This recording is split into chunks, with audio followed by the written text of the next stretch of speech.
Welcome to Talk of the Abyss.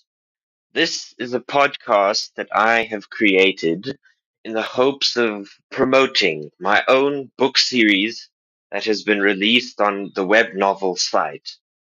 Today I'm going to be talking mainly about some basic concepts in the books and give you guys a basic introduction as to what the book entails and what it's about.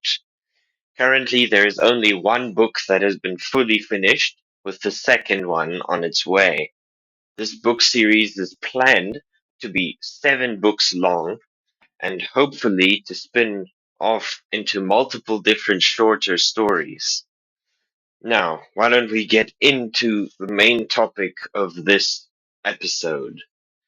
Now, in the world of the Mariner's Abyss, which is what the book is called, every person has something called an abyss inside them. It is where all their emotions and personalities come from. This place is a conduit for their magical power, but only a few people actually know how to use this abyss to their own to their own benefit. Now, these people, these magicians, are called mariners, and these mariners use the magical power called squall. Squall comes from the ocean. It is the natural force that is generated from the ocean. Now, this squall is often used in multiple different magical techniques, but the most prominent, the most used magical technique is called the Mariner's Abyss. A Mariner's Abyss is when somebody creates an ability using Squall. This ability can range greatly. They can vary quite a lot, and oftentimes it is tailor-made to what the mariner target is and what they wish to do with it. Now, as for how one makes these abyss, one must first learn in what category of abyss they fall into. Everybody has a different category that they fall into. Very rarely they fall into more than two. There are currently 4. The first and most common category are transformers. These people take something that already exists and change them to their liking, but they cannot destroy or create anything new in this process. Next up is amplification. These people often take what they already have and change it and amplify it. They boost it in a way in order to gain more advantages over enemies. They never create anything new. That is the job of the next category, conjurers. Conjurers focus mainly on creation and creating something new using Squall. They are often used to create items or creatures of sorts. And the final and most rare of all of the categories is the transferer. These transfers often take something, an aspect, an item, and they swap it with something else, which can be other items, aspects, and so on. These 4 categories are what makes up the mariner world, and most mariners fall into 2 categories. Very rarely do they fall into more or less. Now, each mariner has to first go through a type of training program. The most basic spells, if you want to call it that, of the mariner's abyss world are called abyssal arts. These arts can vary greatly in effect and cause. These arts include multiple ways of doing something and multiple effects. Think of it as your jack of all trades. but is an extremely basic version of what one could achieve with a mariner's abyss. Now, some abyssal arts can include the spell called Sea Sight. This allows the mariner to see squall in a much easier light or fashion. This allows them to track their enemy's squall usage and track their own squall usage. Another one is a chant. Chanting is another form of abyssal art where one says a string of words, often a rhyme of some sorts, and it gets turned into some sort of effect. These chants can vary greatly as well, but are mostly used in the hopes of boosting something or enhancing the effect of something. Now, as for the most prominent technique, the Mariner's Abyss, these are your average magical abilities that are tailor made towards the character that makes them. The first Mariner's Abyss we see is from a character called Heinz. He is working for a notorious emperor, and his abyss allows him to phase through non-living objects. He calls it the Ghost's Curse, and this is often used to escape from enemy attacks and to sneak up on enemies. Heinz himself is a transformer amplifier, a combination of the two that allows him to phase through these walls. Another technique, or much less technique, much more ability, is the sea beast creation. A sea beast is something, a creature of sorts, that is made from squall, specifically tailored towards a mariner.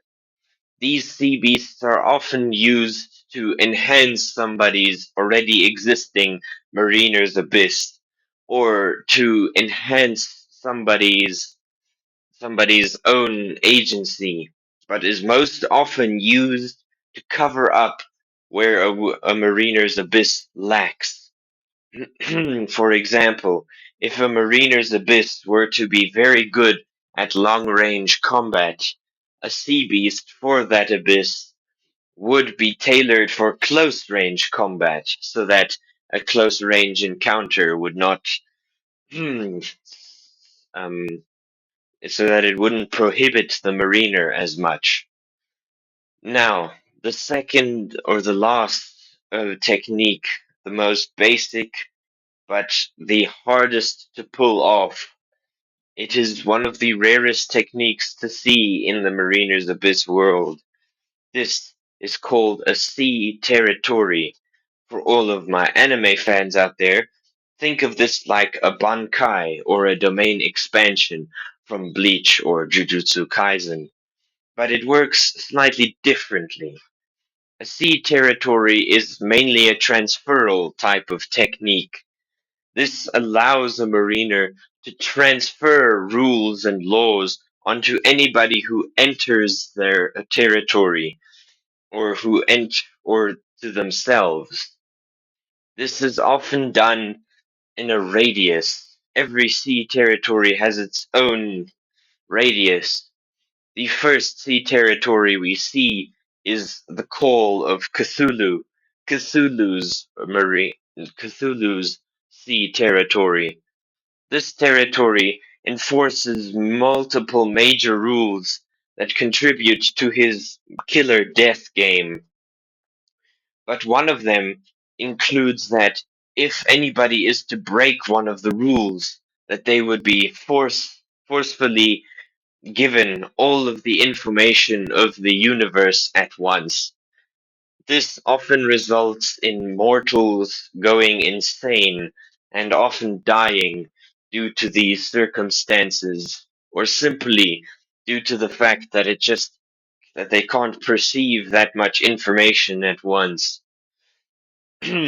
Another sea territory that we see in the upcoming book is Triton's. His sea territory is the Leviathan's den. This sea territory creates a dark atmosphere and summons multiple Leviathan sea beasts, often used often used to attack anybody that is inside. These Leviathan are extremely powerful inside the territory and can often destroy entire buildings in seconds. Those are the four most basic techniques. But let's focus more on the history of this world. The history of this world is one of an alternate ending. In World War II, it is not the Allies that win, but rather the Axis, or a different version of them. You see, the Axis have been supported by an extremely wealthy and powerful mariner known only as the Moon Lord. The Moon Lord is a very mysterious figure. Nobody knows his real name. And using his wealth and fame, he is able to push the Axis powers into a victory. This victory does not affect most of the island or farther off nations that contributed, such as America or Britain, but it definitely did some big changes in Europe itself. You see, in Europe, the Nazi Party was overthrown by the Moon Lord's empire, which was named the Lunar Empire. The Nazis still went into hiding and were mass executed, but this time by the Moon Lord and his people. Now, you might think that this Moon Lord fella was doing everybody a favor, but he was much worse. He forced thousands of people in Europe into slavery and hard labor jobs. This caused massive revolts across Europe, forcing him to kill hundreds of people at a time. Now, this might seem pretty bad, but it gets worse. Heinz, the character we talked about earlier, is the leader of the Moon Lord's own personal squad of assassins that are all not only mariners, but some of the most powerful mariners in the entire series. These mariners are often sent to attack the Moon Lord's enemies either discreetly or indiscreetly. The Moon Lord also has most of Europe under his control, and some of the southern African nations under his control as well. This is, of course, where our main characters start to get put into play. Our main character, Fury Stormblade, his father fought in the Second World War and was banished to the Underworld, a very mysterious dimension where not many mortals go, but only those who deserve to.